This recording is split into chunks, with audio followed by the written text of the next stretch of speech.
Добрый день, меня зовут Виктория Косик, я гештальт-психолог, сертифицированный магистр психологии. Сегодня я буду говорить про Дональда Трампа, про эту выдающуюся личность. Буду сегодня рассматривать его психологический уровень, как он пришел, немножко расскажу к своим достижениям и к тому успеху, который у него сейчас есть. И расскажу про его личную жизнь. Какая девушка может сжиться, я не знаю, какое еще слово можно сказать, как сжиться. Какая женщина идеально подходит к Трампу и почему те девушки, которые у него были, у них никак не складывалось с Дональдом. Сегодня мы про это все поговорим. Я сегодня снимаю мое видео на камеру с новым микрофончиком. Надела вот такие вот розовенькие очечки. Более того, у меня через 30 минут будет моя личная терапия, поэтому нужно успеть за 30 минут, а потом в следующий момент я досниму дальше. В начале этого видео я расскажу некоторые такие факты про Дональда Трампа. Первый такой интересный факт про Дональда Трампа – это то, что в детстве он был хулиганом. И была даже такая ситуация, что однажды он ударил учителя по музыке за критику. И в 13 лет его, кстати, отдали не просто так в военную академию. То есть отец хотел приструнить его характер, обуздать его характер. И поэтому мы видим первоначально такого взбалмошного хулигана. Но пока я рассказываю интересные факты, а про детство я расскажу чуть позже. Также, я думаю, самое вкусненькое оставлю на конец этого видео. Что же у него происходит в личной жизни? Почему с богатыми мужчинами достаточно непросто быть? И какой вообще девушкой нужно быть, чтобы удерживаться в таких отношениях, как с Дональдом Трампом? Следующий интересный такой факт о нем – это то, что он не пьет, не курит, не употребляет наркотики, и причина этому в том, что его старший брат умер от алкоголизма. То есть он такой за правильный, трезвый образ жизни. Следующий момент, я думаю, сюда же про страх микробов. То есть Дональд боится смерти, боится боли, боится смерти. Вообще он часто избегает рукопожатий и после этого, более того, берет и моет ручки, либо их протирает. Также интересный момент, то, что это четвертый уже такой пункт, он считает, что нужно максимально работать, и вообще он спит в сутки около 3-4 часов в сутки.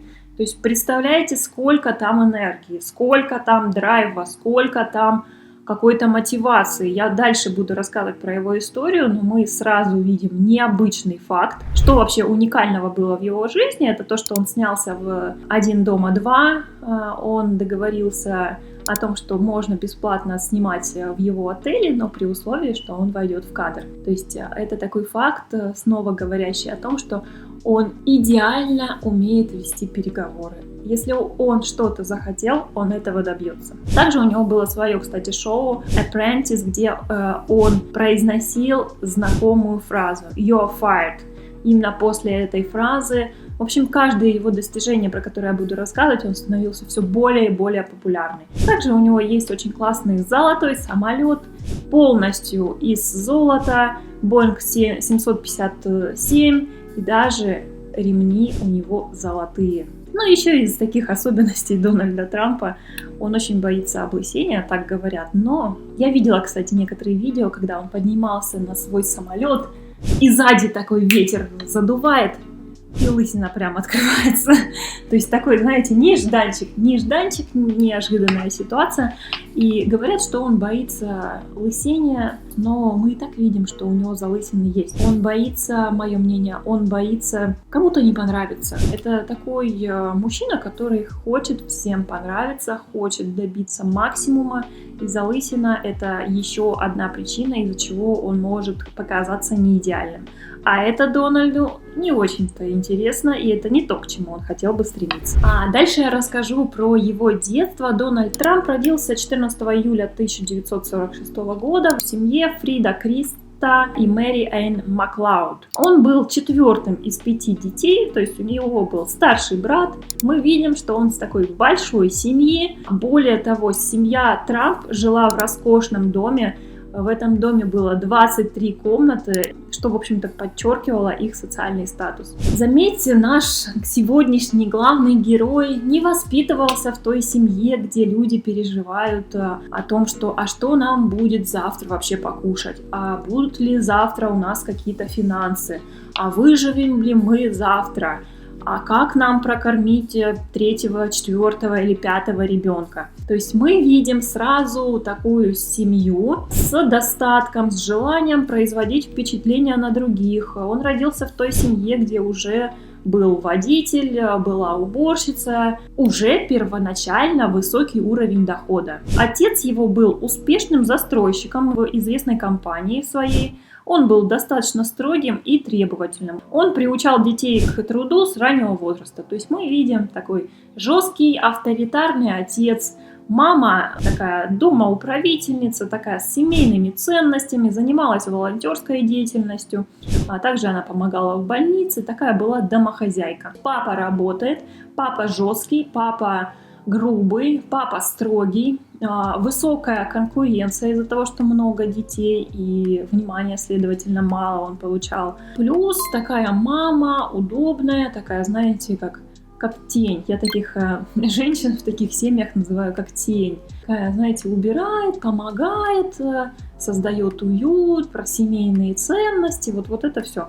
То есть задатки такие, он вырос в такой семье, где мнения матери вообще не было, отец жесткий и строгий и высокий уровень конкуренции. Немножко расскажу про его брата. Его вообще рассматривали как наследника семейного бизнеса, но он предпочел карьеру пилота. Трагически он умер в 1981 году из-за алкоголизма. И это послужило тем, что Дональд Трамп вообще отказался от какой-либо зависимости. То есть алко, нарко и курение. Я думаю, что его отец и вообще его семья сформировала его личность. И те высказывания, которые мы часто слышим, это «не доверяй другим людям», это высокий уровень стремления, пытайся добиться того, что ты хочешь. То есть вот те задатки, которые вообще, вот те видео, которые он рассказывает, как нужно относиться к деньгам, как нужно добиваться своего, я думаю, это то, что он вообще получил от отца. Это то, что передавалось из такого, знаете, поколения из поколения. Более того, это 3-е поколение таких знатных, состоятельных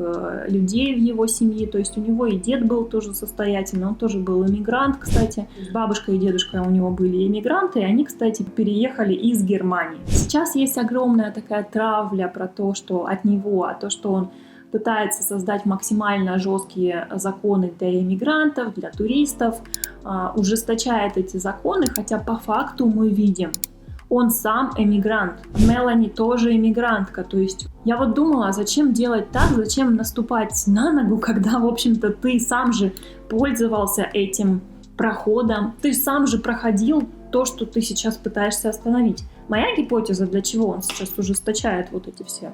Для создания стабильности в стране. Потому что когда высокий уровень иммиграции, люди разные, они воспитывались в совершенно разных кодексах, правилах, традициях и так далее.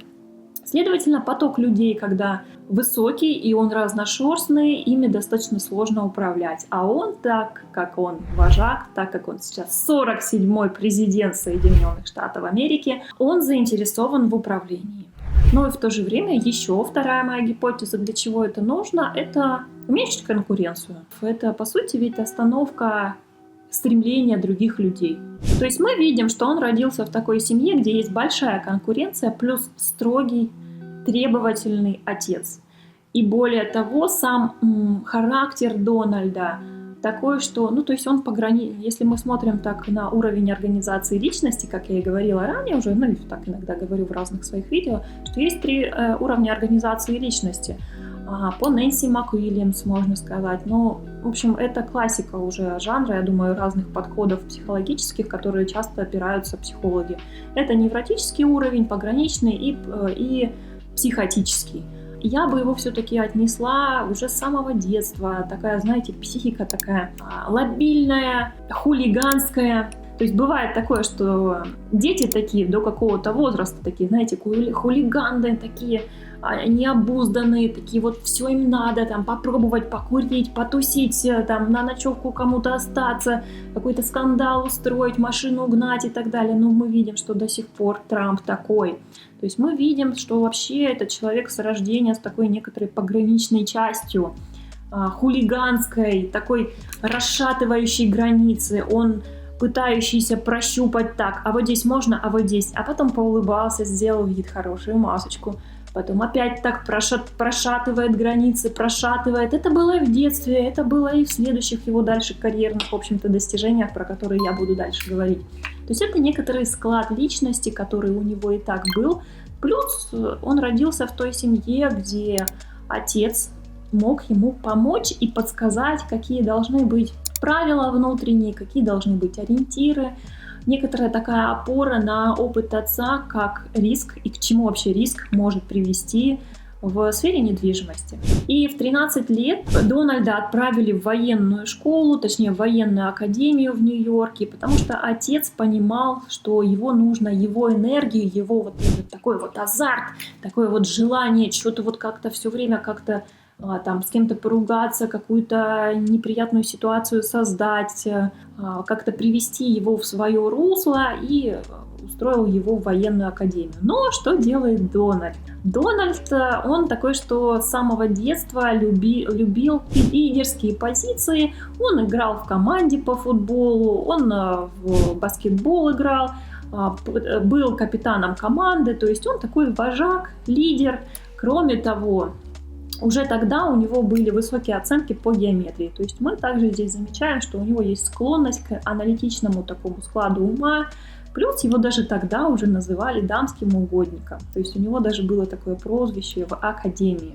Но вместе с этим у него не было друзей.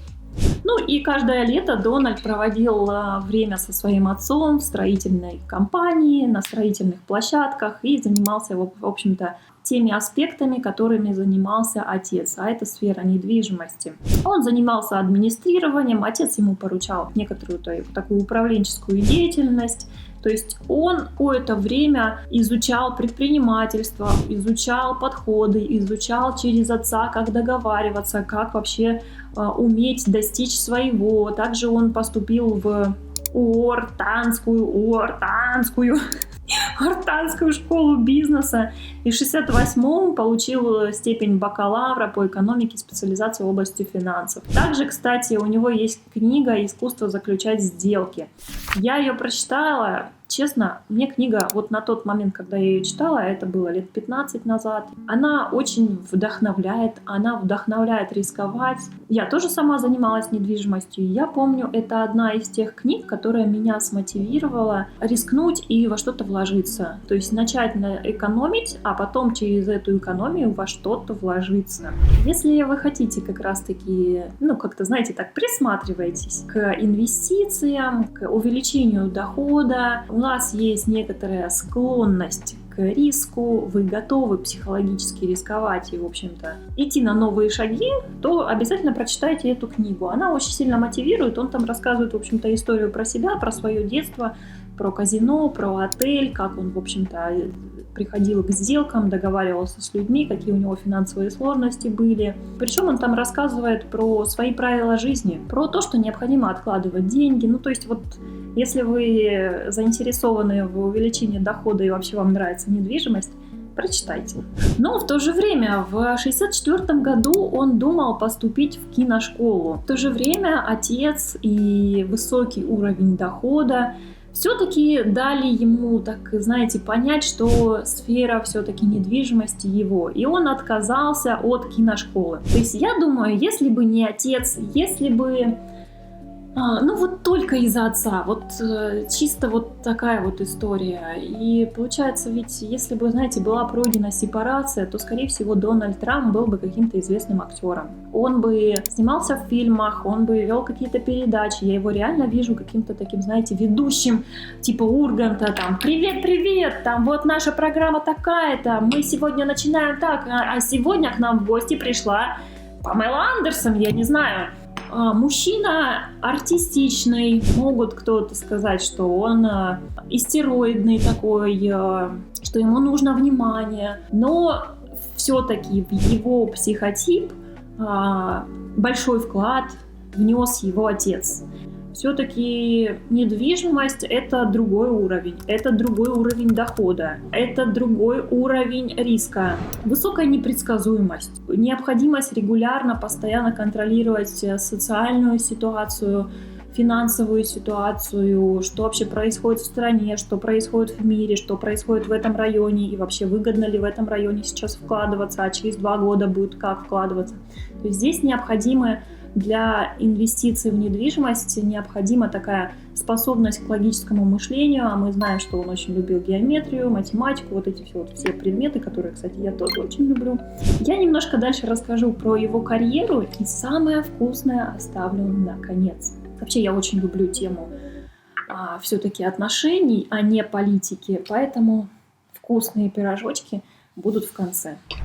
То есть мы видим, что карьеру он начал с компании отца, и отец ему помог увидеть вообще, как это все бывает, помог, в общем-то, ему сначала сдавать в аренду дома среднего класса в Бруклине, но ему это было неинтересно, там не сильно азарт. То есть для кого-то, кто хотел бы, знаете, там стабильный доход и кто побаивался бы рисковать, такой бы человек согласился на это, на такой экономный дом, который постоянно будет регулярно приносить доход. Но, как мы видим, у Дональда есть склонность к адреналину, кортизолу. Ему нужно чувствовать эту жизнь, нужно пробиваться через конкуренцию. В итоге он продал комплекс на $12 миллионов, получил 6 миллионов прибыли, выкупил землю в Атлантик-Сити, у него потом были проблемы с этим Атлантик-Сити, он про это пишет в своей книге. Завершил реконструкцию отеля Гранд Хайат, шикарный отель, и после этой ситуации с Гранд Хаятом он стал постепенно набирать некоторую такую известность именно в сфере недвижимости. Потом в 37 лет он открыл свой небоскреб, который строили, по-моему, в течение 3 лет на Манхэттене. И он, конечно, стал символом, я считаю, фаллоса его такого.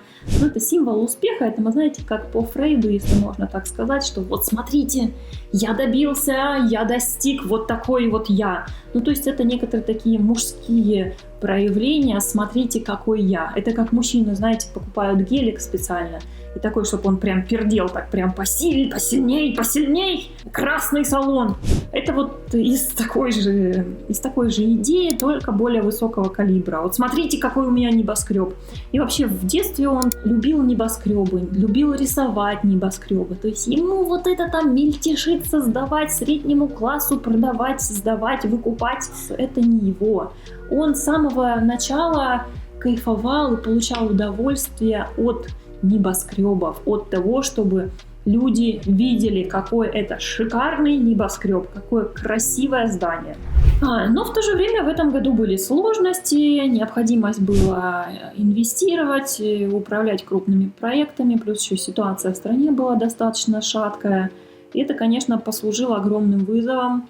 Тогда многие инвесторы ушли вообще с рынка, обанкротились, потому что финансовая ситуация была достаточно сложная.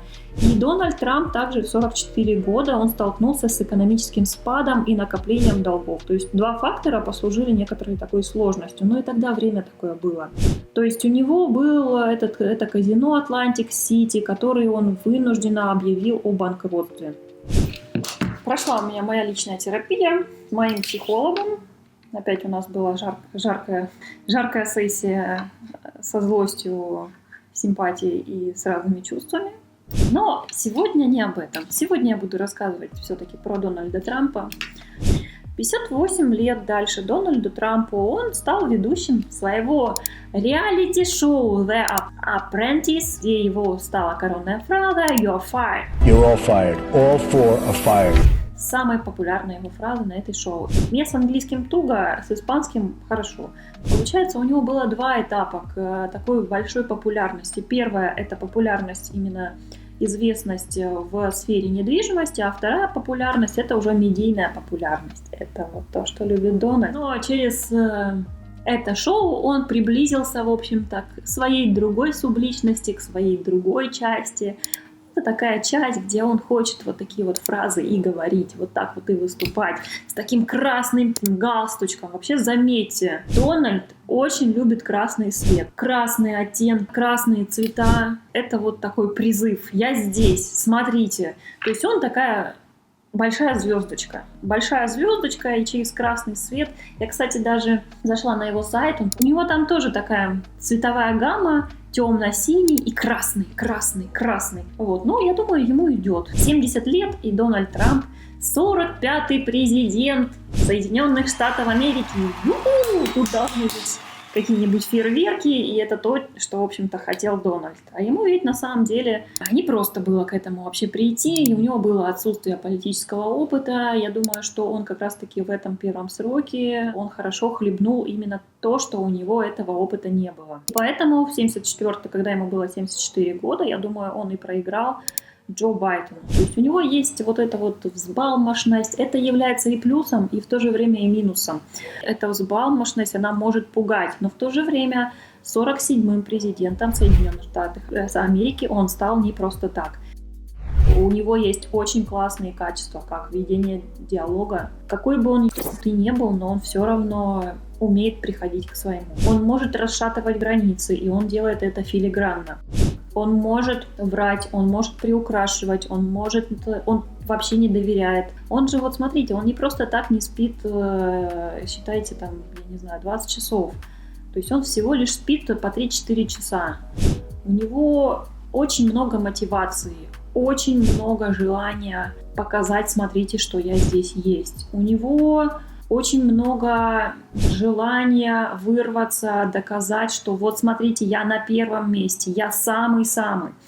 Сейчас так скажу про то, что я, знаете, так наблюдала за ним, смотрю, там красный галстук, начес, идеальная одежда, а до этого, кстати, он так и говорил в одном из интервью про то, что я не сильно вообще парился по поводу своей внешнего вида, но в то же время я понял, что если вы хотите зарабатывать больше, вы должны выглядеть так, как будто бы вы перешагнули уже этот шаг и уже достигли той планки, к которой вы стремитесь. Какой психотип у Дональда Трампа? Основной, это понятно, что нарциссический. Я дальше расскажу, на чем подкрепляется вообще, на чем держится моя гипотеза. И снова вам так обозначу, что все мои слова, догадки, фантазии, гипотезы и так далее, они, субъективные они. А почему? Потому что всех людей, которых я разбираю на моем канале, они ко мне не ходят в личную терапию, я их лично не знаю, следовательно, это просто догадки. А насколько они правдивы, здесь никакой гарантии нет, потому что публичная личность может создавать такую, знаете, фальшивую маску, что, я уверена, создает Дональд Трамп. Но давайте сегодня не про это, поэтому, если у вас есть какие-то свои гипотезы, пишите. Это не значит, что мои гипотезы единственно верные. Как я вообще поняла, что все-таки он нарциссический такой психотип? Это чрезвычайная самоуверенность, демонстративность. То есть Трамп всегда выставляет себя в самом выгодном свете, часто преувеличивает свои достижения. Он иногда использует такие речевые обороты, как «самый лучший», «я самый успешный», «никто не делает так, как я». То есть кто так говорит? Нарцисс. Второй момент – это потребность в восхищении. Он обожает публичные высказывания, часто реагирует вообще болезненно на критику. Его активность в социальных сетях и вообще склонность к публичным скандалам показывает его постоянное внимание вообще к своей персоне и что ему вообще важно, что о нем говорят. Третий момент – это чувствительность к критике и агрессивная такая защита. То есть он всегда негативно относится к высказываниям в его сторону, такой резкой даже реакции порой публичной, начинает высмеивать и унижать вообще своих оппонентов. То есть критиковать Дональда Трампа не нужно. Вообще своих оппонентов он как-то так принижает, ставит, в общем-то, под сомнение. Иногда может нападать, например, на журналистов или на своих политических противников. И четвертый момент, он такой достаточно манипулятивный. Это передалось от отца. То есть, смотрите, вести диалог, вести переговоры, там нужно уметь манипулировать людьми. То есть Дональд такой манипулирующий, подтверждающий свою значимость. Он окружает себя людьми, которые поддерживают его взгляды. И на 47-м его сейчас сроке мы видим, что он начинает окружать себя полностью своими же друзьями. Даже пусть люди будут не сильно умные, не сильно обладающими какими-то классными выдающимися знаниями и пониманием вообще политической ситуации, но он окружает себя теми людьми, которым он доверяет. Что, в общем-то, отличается от того, как он выстраивал политику в 45-м своем сроке. Он часто использует такую стратегию, как «разделяй и властвуй». Нарцисс и власть – это близкие понятия. И еще есть у него такое, как отсутствие глубокого чувства вины. То есть он редко признает свои ошибки, переводит ответственность вообще на других людей. И в кризисных ситуациях остается такой уверенный, типа вот как будто бы все нормально, все на его правах. И мы здесь делаем такие выводы, что мы здесь видим такого нарцисса. Нарцисса просто достаточно высокого уровня. Это манипуляционность, доминирование, рискованное поведение в бизнесе. То есть можно так это вот отнести к некоторой такой высокой уровне нарциссизма, такой пограничный уровень, либо антисоциальные такие проявления. Я, когда рассказываю вот такую вот периодизацию, на что я опираюсь, на мою любимую книгу Нэнси МакУильямс. Уже сколько лет она для меня такой является какой-то библией. Хоть я не психоаналитик, но мне очень близок психоанализ. Теперь я расскажу про его личную жизнь, постараюсь не на 2 года рассказать. Первый брак у него с Иваной Трамп. Заметьте, отношения он начал выстраивать достаточно поздно. Это 31 год, и они вместе пробыли, когда ему уже было, и расстались, когда ему было 46. В самом рассвете сил, в самом соку Дональд Трамп выбрал Ивану Трамп. Она такая родом из Чехословакии, урожденная Ивана Мельникова. Она была моделью, она была спортсменкой, член сборной чехословацкой по лыжам. Она также работала в отеле. В общем-то, у нее некоторая независимость какая-то, да, все-таки была. Ивана Трамп стала занимать достаточно высокие... Он стал ей отдавать, во-первых, очень много власти. Он не заключил с ней брачный договор. Это единственный брак, по которому он выплатил очень большую сумму денег после того, как развелся. И Ивана Трамп – это единственная жена, которая обладала такой большой властью. И на тот момент она была одна из самых известных женщин. То есть Дональд в пике своей карьеры, такой нарциссичный, красный, со своим вот этим галстучком. Понятно, что он привлекал внимание женщин. А чем именно привлекал? Моя гипотеза снова же деньгами, популярностью, известностью. Вот. И это вот поспособствовало, в общем-то, чтобы Ивана его выделила и выбрала. Она же тогда была успешной моделью, привлекательный образ, в общем-то, статус, успех, у них все совпадение здесь прошло. Да вообще все его женщины имеют некоторые нарциссические проявления, что, в общем-то, на чем, в общем-то, они исходятся. Ивана Трамп с Дональдом прожили 15 лет, у них родилось 3, кстати, детей. Брак их окончился на том, что Дональд Трамп продолжил свою гулящую жизнь. Он, в общем, завел роман с Марлой Мейлпс, и, в общем, пришлось ему развестись. Это тот брак, где отношения строились более-менее на равных. Таким намеком, что женщина имеет право говорить, что-то хотеть, быть против, хотеть чего-то другого, имела вообще право на свое мнение. Следующие его браки, они будут показывать совершенно другую динамику. Я дальше сейчас расскажу, что я имею в виду. Я в интернете не нашла причину, но я думаю, после этой измены, после того, как он стал социально вообще выходить с какими-то своими любовницами, я склоняюсь к тому, что вообще Дональд Трамп всем всегда своим женщинам изменял. Любит внимание, любит привлекать внимание, любит популярность, любит адреналин, любит непредсказуемость. Ему, следовательно, постоянно нужна некоторая разрядка, непредсказуемый, возможно, какой-то новый партнер.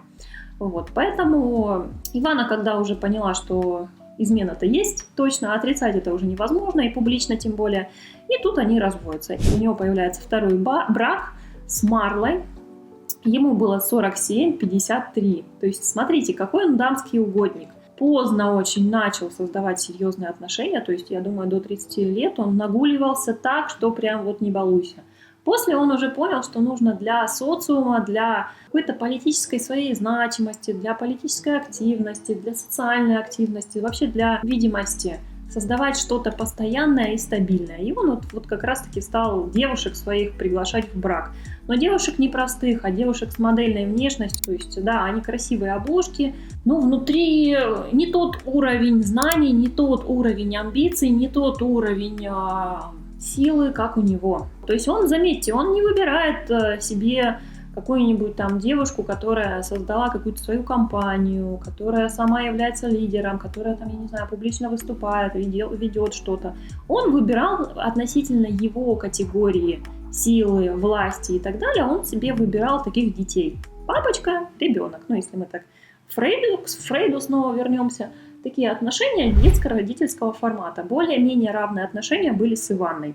Марла же, такая девушка, они, кстати, очень похожи внешне приблизительно с Иванной, Марла и Ивана. То есть такой психотип Памела Андерсон. Она имела небольшой доход, у нее еще была карьера актрисы. Дональд, после того, как он развелся с Иванной, он с каждой следующей своей женщиной стал заключать брачный договор. После того, как они как раз поженились и когда заключили этот брачный договор, как раз-таки в этом месте и изменилось отношение Марлы с Дональдом Трампом. Она жаловалась про то, что основной фокус Дональд уделяет своей работе, а не их отношениям.